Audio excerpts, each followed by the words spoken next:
एक कमजोर लड़का एक शक्तिशाली यांत्रिक भुजा पाता है जो सब कुछ नष्ट कर देती है।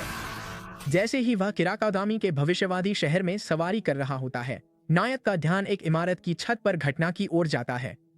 इमारत के अंदर हथियारबंद गार्ड्स को एहसास होता है कि कीमती वस्तु युवा महिला चुराई जा रही है, जो रोबोटिक अंगों का इस्तेमाल कर रही है। वह बिना मुश्किल के इमारत पर चढ़ जाती है और बालकनी तक पहुंचती है, लेकिन वहां लोग उसे बंदूकें ताने हुए मिलते हैं।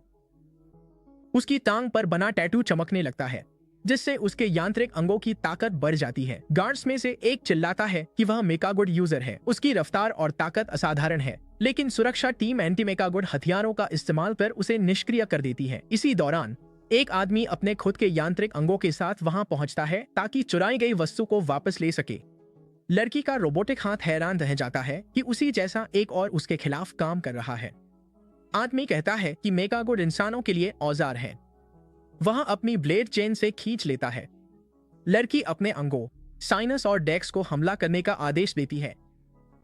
वह खुद को छुड़ाकर उस पर टूट पड़ती है, जिससे एक जबरदस्त लड़ाई छिड़ जाती है। जैसे ही वे लड़ते हैं, सुरक्षा गार्ड फिर से गोलियां चलाते हैं, लेकिन महिला गोलियों को चकमा देकर आगे बढ़ती रहती है। भीषण टकराव के बाद वह उस वस्तु को पकड़ लेती है, लेकिन उसके कांच में दरार आ जाने से वह फट जाती है, जिससे एक तेज रोशनी की किरण निकलती है, जिसे लड़के ने दूर से देखा था।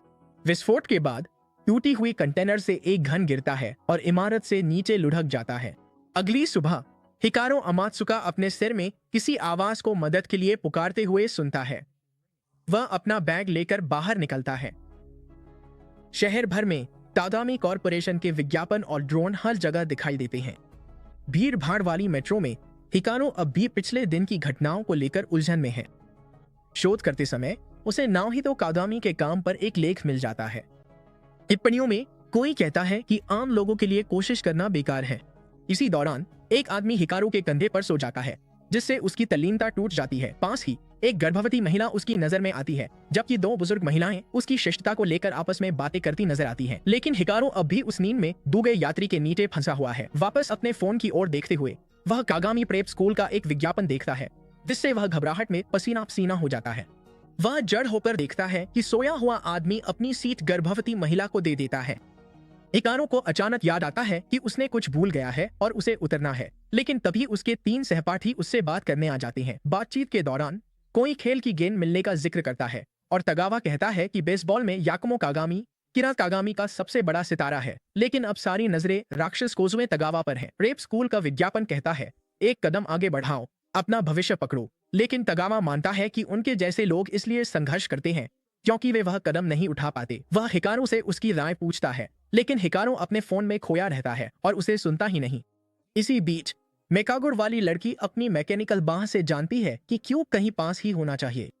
अपने फोन से नजर हटाने के बाद हिकारो पिछली रात घटी घटना का अपना वर्जन बताता है। वह याद करता है कि उसने एक आवाज सुनी, खिड़की से बाहर देखा और कागामी बिल्डिंग के चारों ओर एक अजीब सी चमक देखी। बेहतर दृश्य के लिए वह ऊंचे स्थान पर चढ़ गया। वहां से उसने बिल्डिंग को फटते हुए देखा और उसका वीडियो भी बनाया। विस्फोट के साथ ही एक चमकदार वस्तु बिल्डिंग से नीचे गिरी, हालांकि इसका कोई भी हिस्सा वीडियो में रिकॉर्ड नहीं हुआ। इसी समय शिरोयामा नाम की एक लड़की उनके साथ जुड़ती है और तगावा उसे बताता है कि हिकारो अजीब तरह के भ्रम देख रहा है, जिसमें आवाजें और धमाके शामिल हैं। एक और दोस्त पूछता है कि वह आवाज कैसी थी, तो हिकारो शर्माते हुए मानता है कि कोई मदद के लिए पुकार रहा था। जैसे ही वह यह कहता है, उसे अचानक महसूस होता है कि वह आवाज किसी खास दिशा से आ रही है और वह बिना कुछ बताए तेजी से दौड़ पड़ता है। हिकारो एक प्रतिबंधित क्षेत्र में पहुंचता है, जहां एक पुलिस अधिकारी उसे पीछे रहने की चेतावनी देता है। अधिकारी के चले जाने के बाद हिकारो को वह आवाज और भी साफ सुनाई देती है और वह बैरियर पार कर एक जालीदार दरवाजे के पास पहुंचता है, जो एक अंधेरे कमरे की ओर जाता है। हिम्मत जुटाकर वह अंदर जाता है और उस घन को खोज लेता है जो बिल्डिंग से गिरा था।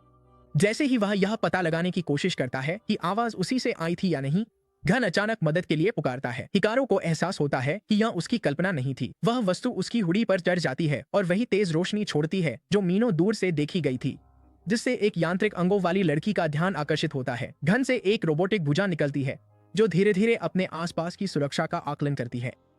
हिकारो घूम जाता है, समझने की कोशिश करता है क्या हो रहा है, लेकिन पीठ पर कुछ चिपका हुआ महसूस होता है। स्वाभाविक रूप से वह डर जाता है जब यांत्रिक भुजा बचाने के लिए धन्यवाद देती है, लेकिन नाम याद करने में असमर्थ रहती है। घबराकर हिकारो हटाने की कोशिश करता है, लेकिन जैसे ही भुजा रोने लगती है, वह माफी मांगता है। हालांकि भी उलझन में है। अचानक एक ड्रोन हिकारू को ढूंढ लेता है, उसे लक्ष्य चिन्हित करता है और घूमती ब्लेज के साथ पीछा करता है। हिकारू दौड़ता है, भुजा उसकी पैंट पकड़कर लटक जाती है, जिससे पैंट गिर जाती है और ठोकर खाकर गिर जाता है। बेचैनी में हिकारू उस भुजा को ड्रोन को सौंपने की कोशिश करता है, सोचता है कि वही निशाना है। लेकिन जब हमला होता है तो भुजा रक्षा करती है और ड्रोन को निष्क्रिय कर देती है। हालांकि ड्रोन मिशन के साथ आ जाते हैं और रोबोटिक भुजा हिकारू को चेतावनी देती है कि उन्हें बचने के लिए मिलकर काम करना होगा। इसी बीच विशाल दफ्तर में व्यक्ति को सूचना दी जाती है ट्रिगर आर्म मिल गई है और आम नागरिक से जुड़ गई है।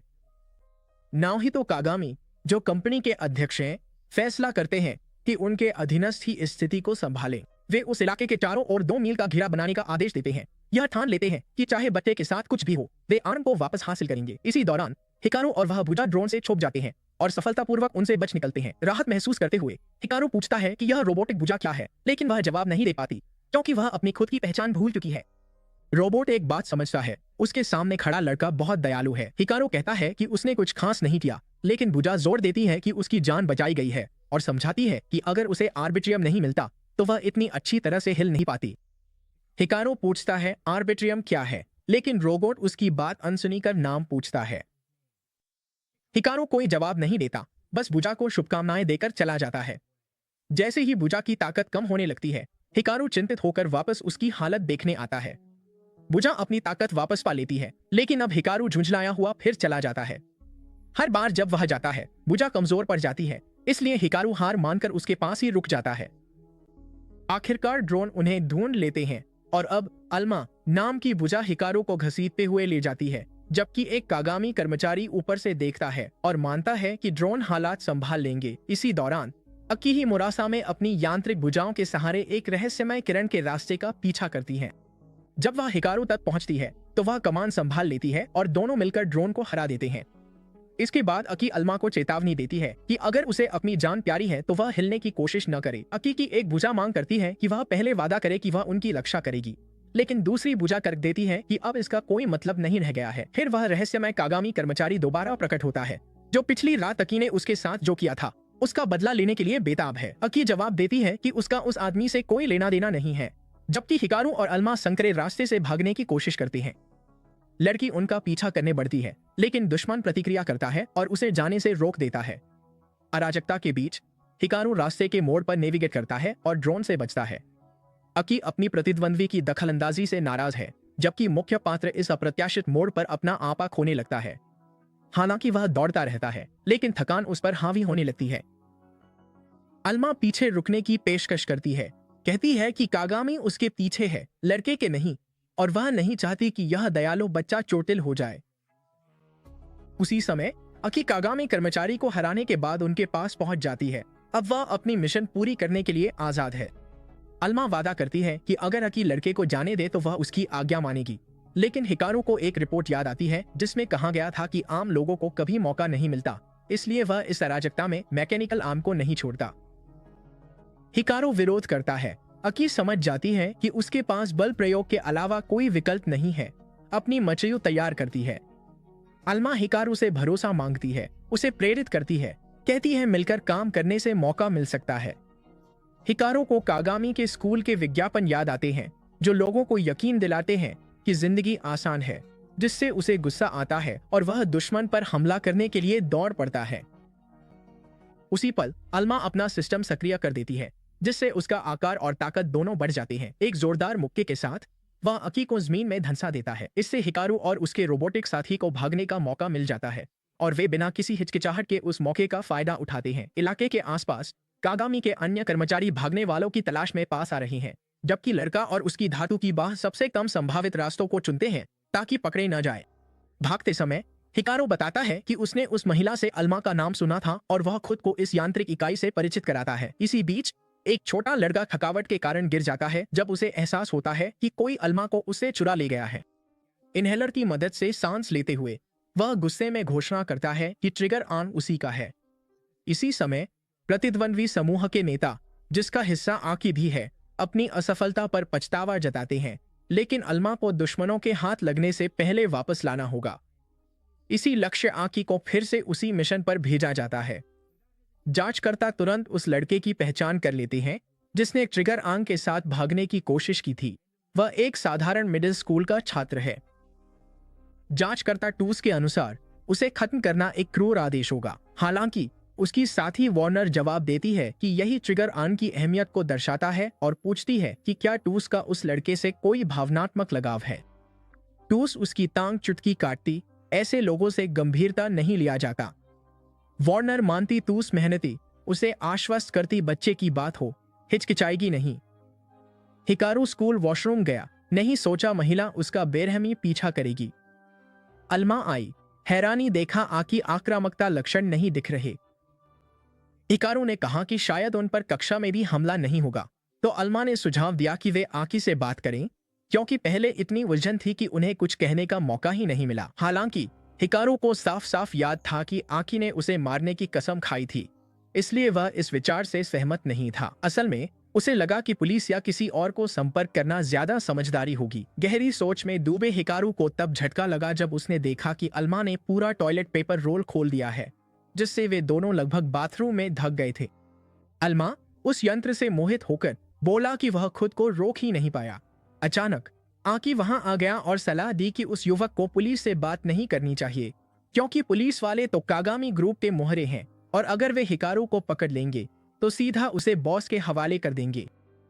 अफरा तफरी के बीच आकी ने उसकी बॉडीगार्ड बनने की पेशकश की। घबराते हुए हिकारू ने विरोध किया कि यह पुरुषों का बाथरूम है और जितनी जल्दी हो सके वहां से भाग निकला। अब भी टॉयलेट पेपर में लिप्पी शिरोयामा ने यह अफरातफरी देखी, लेकिन उसे सबसे ज्यादा डर तब लगा जब उसने देखा कि आकी बिना थके हिकारू के पीछे दौड़ रही है।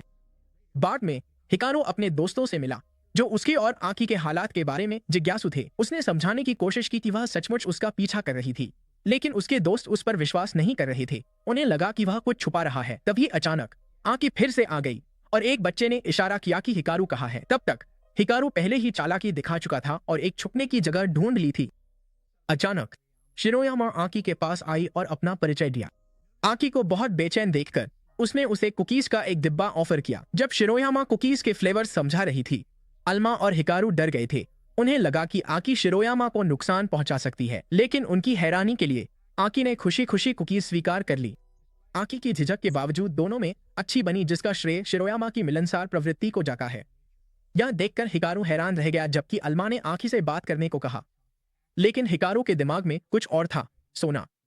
अल्मा बड़बड़ाई, लेकिन हिकारू ने समझाया कि वह स्कूल में मैकेनिकल आर्म के बारे में बात नहीं कर सकता।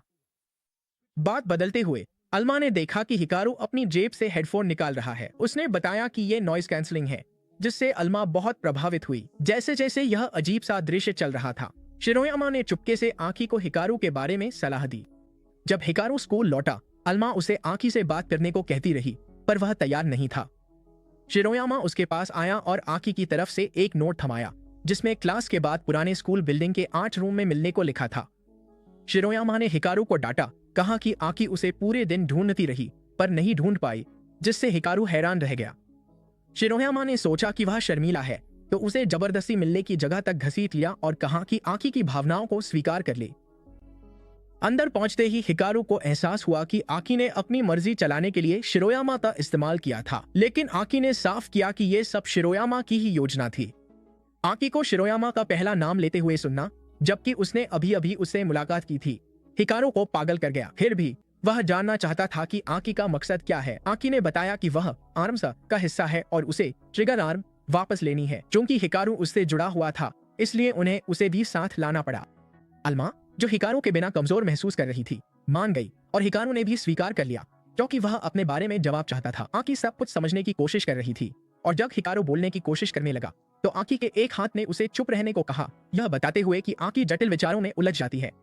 आखिरकार उसने जोर दिया कि उन्हें तुरंत रोबोटिक आर्म की जांच करनी चाहिए, जिससे हिकारू के पास कोई विकल्प नहीं बचा। उसने पूछा कि क्या अल्मा फिर से पहले की तरह बड़ी हो सकती है, ताकि किसी भी खतरे से निपटा जा सके। मेका ने आदेश का पालन किया और अपनी शक्ति को उजागर कर दिया। आकी प्रभावित हुई, लेकिन आर्म जल्दी ही कमजोर पड़ गया। मौका देखते ही हिकारू ने उसे पकड़ लिया और दौड़ पड़ा, जबकि अल्मा शिकायत कर रही थी कि उसे गलियारे में नहीं दौड़ना चाहिए। आकी गुस्से में उनके पीछे दौड़ी। शिरोयामा प्रकट हुआ और हिकारू को याद दिलाया कि उसे आकी से बात करनी चाहिए, जिससे हिकारू घबरा गया और बाहर निकलने का रास्ता ढूंढने लगा। इसी बीच टूस अपने लक्ष्य का पीछा कर रहा था, लेकिन एक छात्र ने उसका प्रवेश रोक दिया। हंसे हुए हिकारू ने समझा कि उसका एकमात्र विकल्प ऊपर जाना है। आकी के हाथ अलग अलग दिशाओं में इशारा कर रहे थे, फिर भी उसने नीचे जाने का फैसला किया। अचानक हिकारू के ऊपर की छत में एक छेद खुल गया और वह खुद को आकी के नियंत्रण में पाया। उसने स्वीकार किया कि उसे समझ नहीं आ रहा था कि जब वह कमजोर थी तो हिकारू ने उसे हराया क्यों नहीं, और उसने अल्मा के साथ उसके इरादों के बारे में जानना चाहा। हालांकि उसकी एक बाह समझाने की कोशिश कर रही थी कि हिकारू का कोई बुरा इरादा नहीं है। उसने उन्हें अपने बंधन को साबित करने का आदेश दिया। जैसे ही उसकी बाह में फिर से ताकत आई, लेकिन वह जल्दी ही फिर कमजोर पड़ गई। आकी हिकारू से कहती है कि वह केवल ट्रिगर बाह को चोट पहुंचा रहा है, जिससे उसे लड़के से निपटना पड़ रहा है। शिरायामा अचानक अंदर आता है, दृश्य को गलत समझता है और यह सोचकर चला जाता है कि वह किसी रोमांटिक पल में बाधा डाल रहा है। वानियर खुले दरवाजे का फायदा उठाकर स्कूल में चुपके से घुस जाता है और हिकारू को निशाना बनाता है। हिकारू वानियर को कागामी ग्रुप की यूनिफॉर्म पहने हुए देखता है और वानियर अपना मेगा उड़े दिखाता है। अल्मा के होस्ट को सोनिक शॉट से गिराने का इरादा रखता है। जासूस दरवाजा और चौड़ा खोलता है, जिससे स्नाइपर को हिकारू पर सीधा निशाना लगाने का मौका मिल जाता है, लेकिन हिकारू मुश्किल से बच निकलता है। वानियर पीछा जारी रखता है जब तक कि हिकारू फिर से स्तब्ध नहीं हो जाता। हॉल के अंत में स्नाइपर गोली चलाता है, लेकिन आकी अपनी धातु की बाह से उसे रोक देती है। वह रिपोर्ट करती है कि उसे 2 जंजीर से बंधे मेगा उड़े मिले हैं, जो वर्म टाइप के नहीं लगते। आकी मानती है कि वानियर कागामी के विस्तार विभाग से है। अल्मा पूछती है कि जंजीर से बंधा मेगा उड़े क्या होता है, और आकी की एक बाह समझाती है कि यह एक ऐसा उपकरण है जो रोबोट्स को गुलाम बना देता है। आकी हिकारू से कहती है कि वह अल्मा के साथ छुप जाए, लेकिन वानियर चमकदार ब्लेड से हमला कर देता है। हिकारू दौड़ते दौड़ते थक चुका है, हार मानना चाहता है, लेकिन अल्मा आकी और मेगा उड़े को पीछे छोड़ने से इनकार कर देती है। अनिच्छा से हिकारू अल्मा के आदेशों का पालन करता है। सीढ़ियों के नीचे अल्मा लड़के से इतनी दूर होने के कारण लगभग बेहोश होने की कगार पर है। हिकारू पास आता है, रोबोट से कहता है कि बहादुरी दिखाना बंद करो, क्योंकि वह उसकी हालत जानता है। वह ट्रिगर आर्म को अपने कंधे पर रखता है और सोनिक शॉट का मुकाबला करने के तरीके सोचता है। इसी बीच टूस अपनी साथी से अपडेट मांगती है, लेकिन जवाब नहीं मिलता तो वह खुद सुविधा के अंदर चली जाती है। गुंडों ने आकी के मेका को जंजीरों से बांध रखा है। वे उसे उसके पास लाते हैं, लेकिन वह मना कर देती है, कहती है कि वह उनके जैसी नहीं है। उसे बाहर ले जाया जाता है, जहां टूस ट्रिगर आर्म के बारे में पूछती है। उसकी साथी बताती है कि वह पुराने स्कूल में छुपा हुआ है, लेकिन टूस अब एक चाबी पर ध्यान केंद्रित कर देती है, जोचलाकर कि वह अपने आदेशों के कारण ARMS सदस्य को मान नहीं सकती। जैसे ही हिकारू लक्ष्य को लेकर पहुंचता है, खलनायक आत्मविश्वास से भरा होता है, लेकिन हिकारू चेतावनी देता है कि इस बार पहले जैसा आसान नहीं होगा। वानियर फिर से सोनिक शॉट चलाता है, लेकिन इस बार लड़का, जो नॉइस कैंसलिंग हेडफोन पहने है, चकमा दे देता है।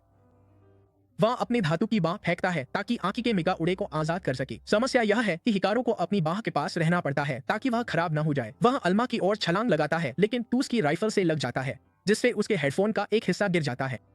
फिर भी योजना काम कर जाती है और आकी आजाद हो जाती है।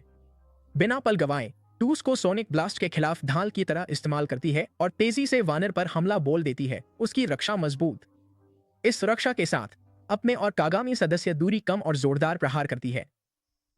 लड़ाई की तीव्रता के कारण पुरानी स्कूल बिल्डिंग ढह जाती है। टूस किसी तरह भाग निकलता है, लेकिन वानियर पीछे आता है। अन्य ARMS सदस्य थोड़ी ही देर बाद पहुंचते हैं, आकी को हुए हंगामे के लिए डांटते हैं और अल्मा के बारे में पूछताछ करते हैं। इसी दौरान एक सुविधा के सुरक्षा कर्मचारी व्हाइट रेवन से संपर्क करने का फैसला करते हैं, क्योंकि किसी ने अत्यंत खतरनाक कृत्रिम मेका उड़े ओरोबोरोस चुरा लिया है।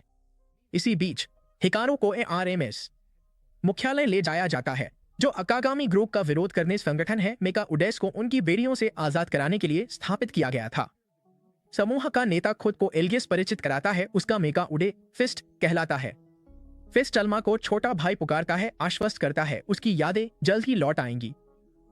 उन्हें अल्मा की मदद चाहिए, लेकिन वे स्पष्ट कर देते हैं कि हिकारू को आवश्यकता नहीं है।